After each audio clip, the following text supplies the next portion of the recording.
Born from imagination, dreams, and the Aoela spirit.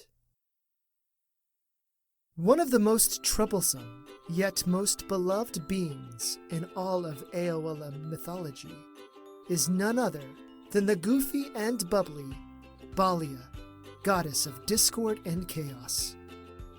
Balia is neither a daughter of the sun and sea, nor a child of the sea and stars. Many believe that she was simply born from the magic of the Aoela heart, and manifested from all of the latent energies brimming from their dreams and imagination.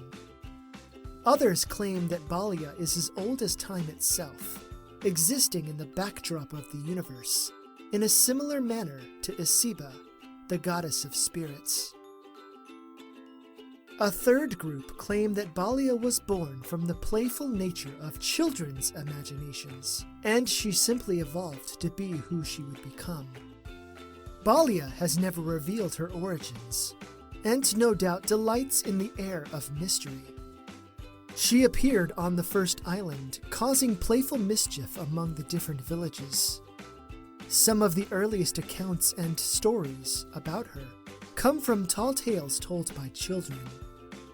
Before Balia gained her reputation, it was often the little ones who got in trouble due to her antics. Though Balia reveled in stirring conflict among people, she never enjoyed watching poor little children get punished. To verify the children's innocence, Balia often pulled pranks on the disciplining adults. This often led to frightening the parents, and for more than 100 years, people assumed she was a vengeful Revo-Daiko spirit. Whenever seers came to seek her out, Balia played jokes on them as well. The gods and goddesses found Balia to be delightful, since her pranks, jokes, and other trivial endeavors never harmed anyone. Balia especially loved hunting those who were far too arrogant or prideful to those around them.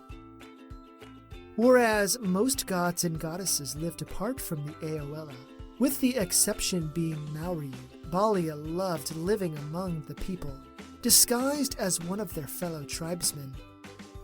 She marveled at the powerful magic that the Aoela people had. While they did not have direct divine power like the gods or goddesses, they had the ability to change themselves, to think, and to dream. One day, while the Aoela people still lived on the first island, they decided to hold a contest to see who could make up the best stories. The other gods and goddesses were absent, for they had their divine duties to attend to, but Balia had no such responsibilities, so she was able to sit and listen. With each story, her heart swelled with excitement. Many stories were silly, while others were a little spooky. None of the Aoela people noticed, not even the seers who were present, but Balia did. Whenever one of the Aoela people finished a story, a small sliver of magical power slipped from their lips and collected above them in the air, above the fire. With the conclusion of each story, the collection of magic grew larger and more jumbling. Balia couldn't take her eyes from it, and she watched it excitedly, wondering what would happen. A wonderful idea came to mind, and she volunteered to tell a story. None of the Aoela people knew it was her, and so they happily allowed her to do so. She told a story about how the beautiful and mighty Balia, the super goddess, played a joke on a mean and cruel chieftain. When she finished her story, a sliver of magic slipped from her mouth. As soon as it combined with the mass of power that had already collected above the fire, it glowed so brightly that even the Aoela people saw it. When the flash ended, a man hovered above the flames. He called himself Mojo Jala, and he asked if he could tell a story. The Aoela people excitedly agreed, and Mojo Jala told them a grand story of the first love, when the goddess Sudaiba fell in love with the stars and the sun. He told them about the birth of the other gods and goddesses in such a new way as never been heard before by the Aoela people. He finished his wonderful tale by revealing that the last storyteller was none other than the goddess of discord, Balia. Balia assumed her natural form, and the Aoela people laughed at how tricky she had been. From that moment, Balia and Mojojala became the best of friends.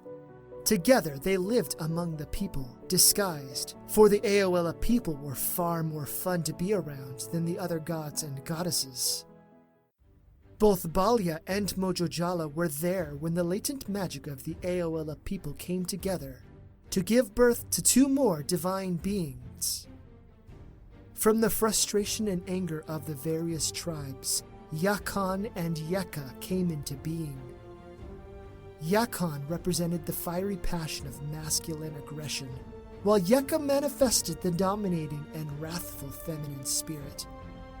At first, Yakon and Yeka were almost mindless, fueled by the powerful emotions that the Aoela people generated. They spread among the villages like wildfire, causing disruption wherever they went. It was only when Balia and Mojojala told the other gods and goddesses about the two new beings that the entire pantheon of deities came together. They pooled their magic and soothed the restless spirits of Yakon and Yeka. As they did, the fiery fury and wrath among the Aoela people dipped away as well. Mauriu casted her powerful magics on the Aoela people as a whole, and lessened their latent magical strength, so no more gods and goddesses would accidentally be created. Yakon and Yeka threw themselves at the gods and goddesses' feet and begged for forgiveness. They did not mean to cause so many issues. It was simply in their nature, and they were born to be the force of conflict, while at the same time be fed by it. Balia and Mojojala came to their defense and begged the other gods and goddesses for mercy. In the end, Yakon and Yeka were spared. Balia, Mojojala, Yakon, and Yeka came together and swore a pact. Since it appeared that perhaps all of them were born of a similar nature, they would support one another while still drawing strength and affecting the Aoela people as a whole. When the 6 tribes left the first island, Balia, Mojojala, Yakon, and Yeka went with them.